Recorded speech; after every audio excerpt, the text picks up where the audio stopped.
யோகம், ஞானம், தியானம், ஞான நிலையில் நாம் செல்லக்கூடிய பாதை, இதெல்லாம் என்ன நம்மளுக்கு நன்மையை கொடுத்துரும்? இதை எதுக்கு நம்ம தேடி போகிறோம் அப்படின்னு ஒருத்தர் கேள்வி கேட்டிருக்காரு. நல்ல கேள்வி தான். ஏன்னா மனிதர்கள் வாழக்கூடிய வாழ்க்கையில் அநேகம் பேர் இதெல்லாம் இல்லாமே நல்லா இருக்காங்க, அற்புதமாக வாழ்கிறாங்க. எந்த ஒரு ஞானமும் ஒரு புரிதலும் ஒரு தேடுதலும் இல்லாமல் தனக்கான வாழ்க்கையை தன்னுடைய சூழலுக்கு உணர்ந்து வாழக்கூடிய மிக மிக எளிமையான மனிதர்களும் அற்புதமான மனிதர்களும் நிறைய இருக்காங்க. இவர்களுக்கெல்லாம் எப்படி இந்த வாழ்க்கை நடக்கிறது என்றால், அவர்கள் சேர்த்து வைத்த புண்ணியங்கள் அப்படி. அப்போது இது தன்னியல்பில் அது அவர்களுக்கு எல்லாத்தையும் அற்புதமாக அமைத்து கொடுத்து விடும். அப்போ எந்த ஒரு சூழ்நிலையிலையும் எதையும் தேடி ஓடாமல் அது இது என்று அலையாமல் அவர்களுக்கு அவர்களுடைய நோக்கத்திற்கான எல்லா தேவைகளையுமே இந்த பிரபஞ்சம் அவர்களுக்கு கொடுத்து விடுகிறது. இப்படி ஒரு அற்புதம் எப்படி நடக்கிறது? ஏன் சில பேர்த்துக்கு மட்டும் அவர்கள் எதிர்பார்க்காத அளவிற்கு நன்மையை கொடுக்கக்கூடிய ஒரு அற்புதத்தை இந்த பிரபஞ்சம் எப்படி நிகழ்த்துகிறது? இந்த கேள்வி எல்லாத்துக்குமே இருக்குது. அதில் சாமானிய மனிதர்கள் எல்லோருமே சொல்லக்கூடிய ஒரு வார்த்தை என்ன அப்படின்னா, அறிவே இல்லைங்க அவனுக்கு, எதை பற்றியுமே தெரியாதுங்க, 2 வார்த்தை சேர்த்து பேச தெரியாது. ஆனால் அவன் வாழ்க்கையில் அவனே எதிர்பார்க்காத அளவுக்கு பணம் சம்பாரிச்சிட்டானுங்க, அவனெல்லாம் பெரிய ஆள் ஆகிட்டானுங்க. இப்படி புலம்பக்கூடியவர்கள் நம்மளை சுற்றி அநேகம் பேர் இருக்காங்க. தெருவுக்கு 4 பேர் இப்படி புலம்பக்கூடிய அளவுக்கு அந்த தெருவில் ஒரு மனிதர் இப்படி ஒரு உன்னதமான நிலையில் பொருளாதாரத்தையும் குடும்பத்தையும் வாழ்வையும் வாழ்வியான தன்மையும் அற்புதமாக அமைச்சிருப்பாங்க. ஆனால் எந்த ஒரு படிப்பறிவு இருக்காது. அவர் சொன்ன மாதிரி எந்த ஒரு விஷயத்தையும் ஞானமாக பேச மாட்டார். ஒரு பேப்பர் படிக்கிறது, உலக அறிவு, அதெல்லாம் பற்றி அவர்களுக்கு கவலையே இருக்காது. சைக்கிள் எடுப்பார், காலையில் அவருக்கான வேலைகளை செய்வார், அதை நோக்கி ஓடுவார், ஒடியேறுவார், எல்லாம் பண்ணுவார். குருவி சேர்த்த மாதிரி சிறுகு சிறுகு சேர்த்து வைத்து ஒரு வீடு வாசல், அவர்களுக்கான வாழ்வியல் கட்டமைப்பு, தன்னை சுற்றி இருக்கக்கூடிய உறவுகளுக்கான தேவைகளை நீக்கமற அவர்கள் நிறைவேற்றி கொண்டே இருப்பார்கள். இந்த நிகழ்வே அவர்களுக்கு ஒரு ஞானமான வாழ்க்கையை கொடுத்திருக்கிறது தான் உண்மை. இதற்கென்று தனியாக ஞானம், யோகம், தியானம் என்றெல்லாம் அவர்களுக்கு தேவையே கிடையாது. ஏன் அவர்களுக்கு தேவையில்லை என்றால், அவர்கள் படைக்கப்பட்டதே புண்ணியத்திற்கான அந்த புண்ணிய கர்மாவை சேர்த்தித்தான். இது எப்படி நிகழ்கிறது என்றால், அவர்களுடைய முற்பிறவியில் அவர்கள் பட்ட துயரங்களும் துன்பங்களும் வேதனைகளும் அவமானங்களும் சொல்லனா வேதனைகளில் அந்த ஆன்மா துடித்த துடிப்பும் அதையெல்லாம் கர்மாவை கழிக்கக்கூடிய நிலையில் அவர்களுக்கு இதெல்லாம் நிகழ்ந்திருக்கும். அதை மிக சரியான கடமையாக அவர்கள் நிறைவேற்றி வரும் பொழுது வாழக்கூடிய சில ஏக்கங்கள் இருக்கும். நான் நிம்மதியாக வாழ மாட்டேனா அப்படின்னு ஒரு மரணத்தில் ஒரு மனிதன், யாருக்கு நான் துரோகம் பண்ணேன், நல்லா தானே இருந்தேன், நான் ஏன் என் வாழ்க்கை சாகும் வரைக்கும் இப்படி வேதனையாகவே ஆயிடுச்சு அப்படின்னு புலம்பி இறந்து போகக்கூடிய இறைவனை வேண்டி அது அந்த ஒரு தன்மையில் அது உயிர் பிரியும் நேரத்தில் இருக்கக்கூடிய அந்த ஆசைகளை தாங்கிய ஆன்மாவாக இருக்கும். அப்போ மீண்டும் அதற்காகவே பிறப்பிருக்கக்கூடிய அந்த தன்மையில் அவர்களுக்கான அந்த ஒரு நோக்கத்தையும் அந்த வேண்டுதலையும் இந்த பிறவியில் இந்த பிரபஞ்சம் இயற்கை இறைவன் கொடுப்பான். அப்படி கொடுக்கப்பட்டவர்கள் தான் இன்றைக்கி நல்லா இருக்காங்க. என்ன வரம் வாங்கிட்டு வந்தனோ தெரியலைங்க, என் வாழ்க்கை வெளியே சொல்ல முடியாதுங்க, வேதனையாக இருக்குதுங்க அப்படின்னா, முற்பிறவியில் நம்ம வாழ்ந்த வாழ்க்கையில் மிகப்பெரிய அற்புதங்களும் சந்தோஷங்களும் நம்மளுக்கு தேவைக்கு மீளான அற்புதங்களையான ஒரு சொத்து சுகத்தோடு நம்ம வாழக்கூடிய ஒரு நிலையை இந்த இயற்கை கொடுத்துருக்கோம். அதை உணர்ந்து வாழக்கூடிய தன்மையில் நாம் தவறி விட்டிருப்போம். அதற்கு பிரதிபலன்தான் இந்த பிறவியில் இப்படி ஒரு பிறப்பெடுத்து இவ்வளவு வேதனை, துன்பங்கள், துயரங்கள், துரோகங்கள், உறவுகளால் வஞ்சிக்கப்படக்கூடிய சூழல் எல்லாமே நமக்குள்ளே அமையக்கூடிய ஒரு நிலைக்கு நாம் தள்ளப்பட்டு கொண்டே இருக்கக்கூடிய ஒரு வாழ்க்கையை நாம் வாழ்ந்து கொண்டிருக்கிறோம். அப்போ இந்த வாழ்க்கையையும் நாம் இதை அறியாமல் புரியாமல் இது ஏன் நடக்குதுன்னு கேள்வி கேட்காமல் வாழ்ந்துட்டோம்னா மீண்டும் இன்னும் துயரங்களுக்கு தான் இந்த வாழ்க்கைக்குள்ளேயே நம்ம அழுத்தங்களை சந்திக்கக்கூடிய நிலைமை வரும். கர்மாக்களை நாம் மேலும் மேலும் சேர்க்கும் பொழுது அடுத்த பிறவி தானே அது நம்மளுக்கு தெரியுதா தெரியலையா அப்படின்லாம் நீங்கள் நினைக்காதீங்க. இந்த பிறவிலேயே அதுக்கான அடுத்த நிமிடமே அது ரிட்டர்ன் ஆகக்கூடிய அந்த விஷயங்களை இறைவன் வகுத்து வைத்திருக்கிறான். அது நம்மளுக்கு தெரிய மாட்டேங்குது. போகிற போக்கில் நம்மளுடைய தேவைகள், நம்ம வாழ்க்கைக்கான நமக்கான தன்மைகளை மட்டும் நம்ம யோசிச்சுட்டு நம்ம செய்யக்கூடிய காரியங்களில் யார் பாதிக்கப்படுறாங்க, யார் காயப்படுறாங்க, உணர்வு ரீதியாக, மன ரீதியாக, உடல் ரீதியாக யாரையாவது நாம் வஞ்சிக்கப்படுகிறோமா என்பதையெல்லாம் கண்டுகொள்ளாமல் நாம் பயணப்பட்டோம்னா திரும்ப நம்ம அடுத்த நாள் விடியல்லையே இது நம்மளுக்கு ஏற்படும்.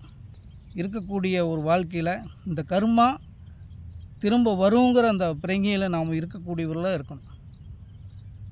தன்னை இயல்பில் சுயநலமாகவே நீங்கள் யோசியுங்கள்.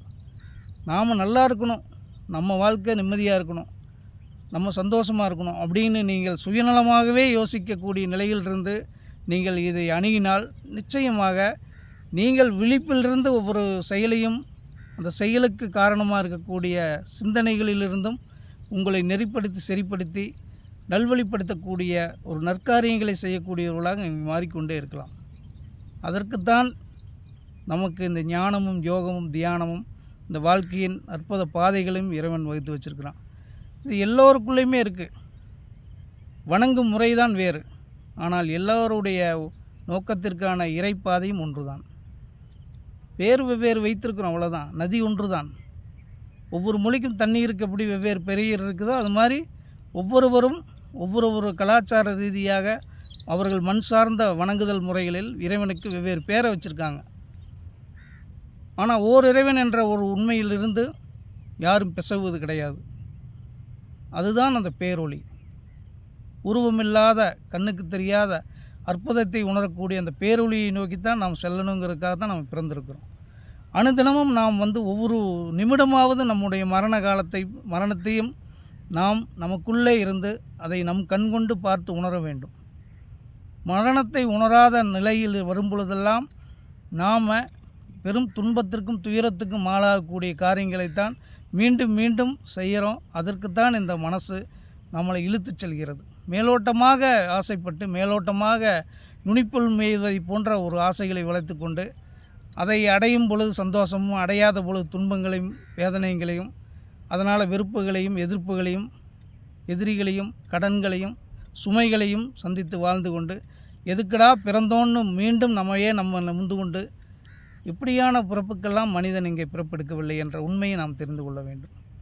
அற்புதங்களும் அற்புதமான வாழ்வியல் முறைகளையும் மட்டும்தான் போதிக்கக்கூடிய தன்மைதான் இந்த ஆன்மாவிற்கு இந்த இயற்கையே அதனுடைய ஒரு படைப்பிலிருந்து உருவாக்கி இருக்கிறது.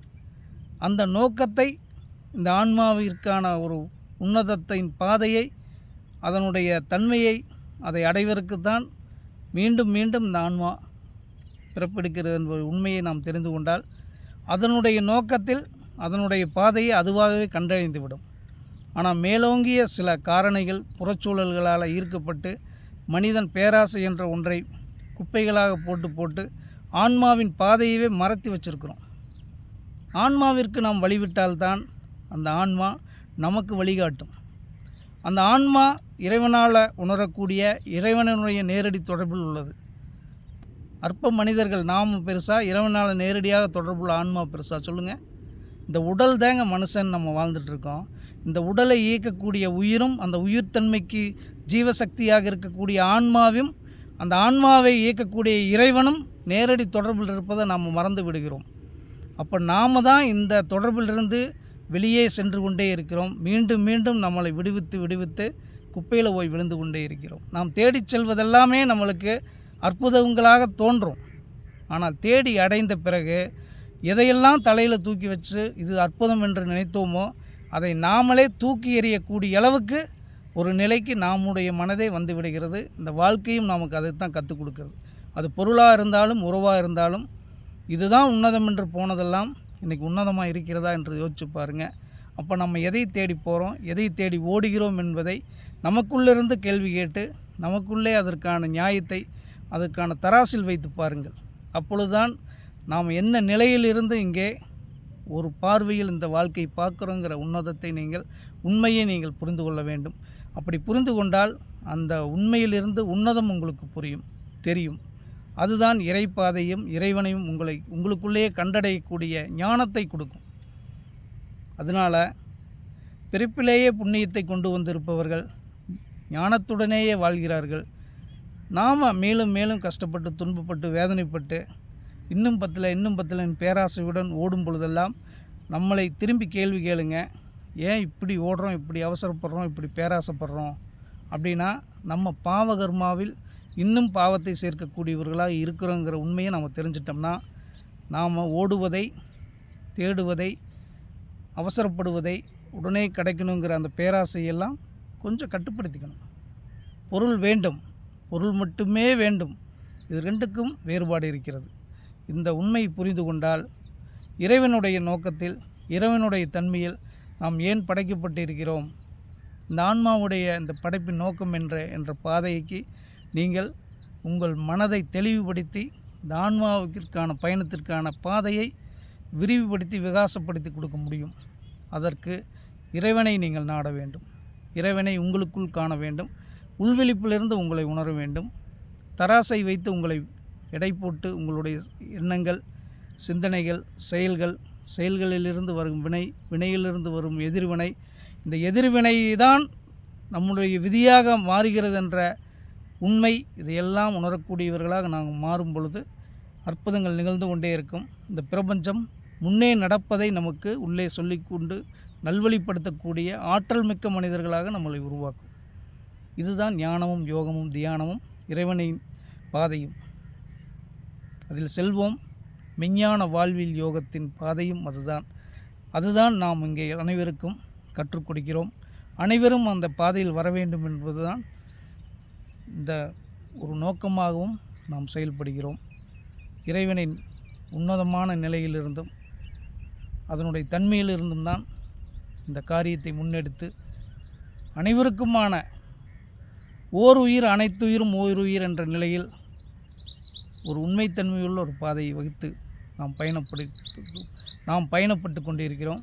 அனைவரும் இணைந்து அந்த பயணத்தில் பெரும் அற்புதத்தை அடைந்து அந்த பரமாத்மாவை அடையக்கூடிய பெரும் ஒரு புண்ணியமான ஒரு ஆத்மாவாக நாம் மாறுவோம். அனைவரும் பாருங்கள், இணைந்து பயணிப்போம். குருவே சரணம். ஐ மாசாணியே போற்றி போற்றி.